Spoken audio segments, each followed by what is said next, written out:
படைத்தலைவன் ஒரு அனிமலுக்கும் ஒரு மனிதருக்கும் இருக்கின்ற அந்த அன்பின் பாலம். ஒவ்வொரு வீட்லேயும் நம்ம டாக் வளர்க்குறோம், பெட் அனிமல்ஸ் இருக்குது. வீட்டில் எப்போவுமே கேப்டனும் சரி, நானும் சரி, பிரபாஷமும் எல்லாமே ஒரு பெட் லவர்ஸ். நம்ம வீட்டில் எவ்வளோ டாக்ஸ் இருக்குன்றது உலகத்துக்கு தெரியும். அவங்க அன்பாக வளர்க்குற கிளி எத்தனை இருக்குன்றது உங்களுக்கு தெரியும்.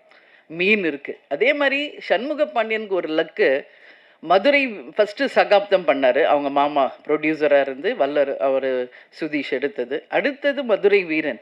அதில் பார்த்தா ஒரு ஜல்லிக்கட்டு காலை. இதில் எப்படி வந்து தம்பி எப்படி யானையோடையே பழகுறாரோ அது மாதிரி அந்த ஜல்லிக்கட்டு காளையோடையே அவ்வளோ ஒரு பாண்டிங்காக தம்பி பழகியிருக்கார். அப்போது அம்மா நம்மளும் ஒரு ஜல்லிக்கட்டு காளையை வாங்கணும், வளர்க்கணும். அவங்க கேட்டால் நான் நோவே சொல்ல மாட்டேன். கேப்டன் கேட்டாலும் நான் நோ சொல்ல மாட்டேன், பசங்க கேட்டாலும் நான் நோ சொல்ல மாட்டேன். ஏன்னா யாரெல்லாம் ஒருவர் பெட் லவர்ஸாக இருக்காங்களோ அவங்க அத்தனை பேரும் நல்லவர்களாக தான் இருப்பாங்க. ஒரு வாயில்லாத ஜீவன் மேலே அன்பு வைக்கக்கூடியவர்கள் அப்படின்னா அவங்க உண்மையிலே நல்லவர்களாக இருந்தால் தான் அது முடியும். இதுதான் உண்மை. இதில் எந்த மாற்று கருத்துமே இல்லை.